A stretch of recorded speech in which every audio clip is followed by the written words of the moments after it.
On Wednesday, July 25th, 2018, a string of decisions possibly led to a crash landing on Hat Creek Rim that had the potential to be far worse than it was. So as the saying goes, judgment comes from experience, and experience comes from surviving bad judgment. I was extremely lucky in this incident, so here's my 2 cents. Hat Creek Rim is best known for its reliable evening glass-off conditions when the heat of the day releases from the valley floor, producing gentle, buoyant air. It's an awesome place to fly with its views of both Lassen and Shasta and conditions appropriate for a variety of skill levels. When replaying the day in my mind, from before leaving my home to the moment of impact, ideas were formed, risks were weighed, and judgment calls were made. My internal dialogue justified all decisions, despite better instincts quietly voicing opposing arguments in the background. I chose to drive to Hat Creek knowing it was unlikely anyone would be there. It is a remote site with rugged terrain and only has cell coverage at launch. I chose to launch solo and without having a check-in plan in place. Because Hat Creek is relatively mundane and predictable compared to most flying sites, I downplayed the risks. Dozens of successful past Hat Creek flights aided in my complacency. I chose to land at night believing the full moon was providing adequate light. I wanted to fly to the last possible moment. I picked an unknown field to land in to save time and shorten the 3.5-mile run back to the van and get home sooner. It was not until I was low and 100% committed to this field that I was able to see that it was a rock garden. There was zero wind. I came in fast and hard. First impact was my left foot on a rock which initiated a somersault or two. I'm not sure. I came to rest on top of the rocks and wrapped up in my lines. Had there been a headwind when landing, or I managed to avoid the rocks, or my flare had been more effective, I could have landed safe, driven home, and never given this day a second thought. But that was not the case. I crash landed and dodged a bullet. To follow is a video from the 3 times I pulled out my camera. Once in flight, once 5 minutes after impact, and again 2 hours later. Starship, Captain's Log, July 25th. It's a Wednesday. Came up to visit some friends, camping up at Lassen, and figured it would be foolish not to come fly Hat Creek. But I'm all alone out here. There's not a soul around.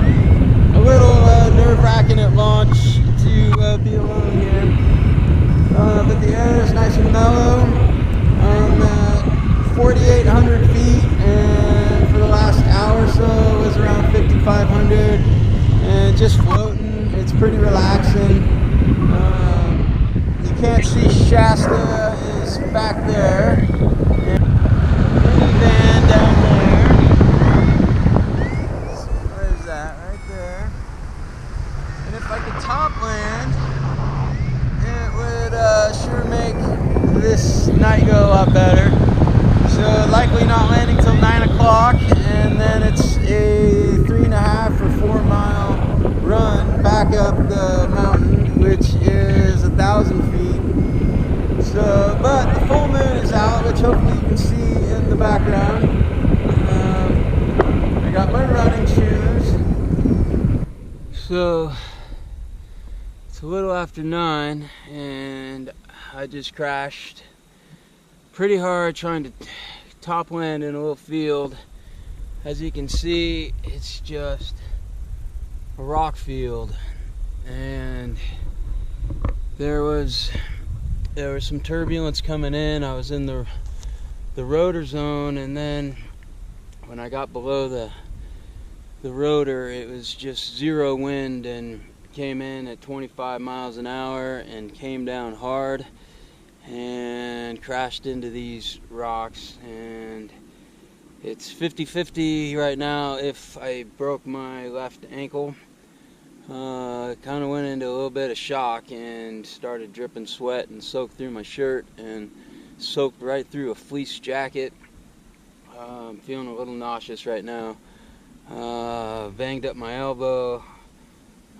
Did a nice roll across all these rocks.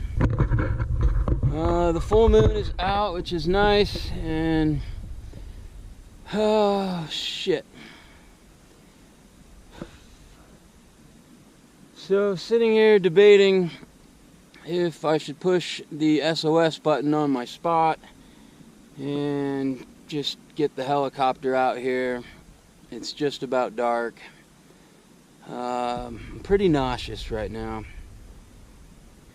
Tried to land in a field that I've never been in, and it didn't work out, to be honest. So awesome Wednesday turned into a shitty Wednesday, and I'm going to contemplate my options at this point. It's a little after 11, and I just made it back to the car. So that's been 2 hours since landing. I crashed right at 9 o'clock. Very challenging bushwhack to get to the fire road, and just carried a couple of items with me. I did leave my helmet on the side of the road to mark where the bushwhacking part starts. Drove back down towards the helmet and then hiked back to inn to get my wing, and in hindsight I didn't realize that would be the most challenging part. It was much further than I thought it would be from the air. So I'm jumping in the car, and next stop is Reading Hospital. Woohoo! Alright, toodaloo. That's my ankle. That's definitely not normal.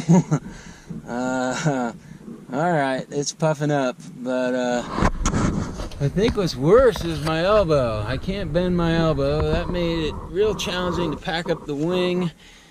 A little Sinead O'Connor for the drive to the hospital. And shift gears with the left hand and go from there.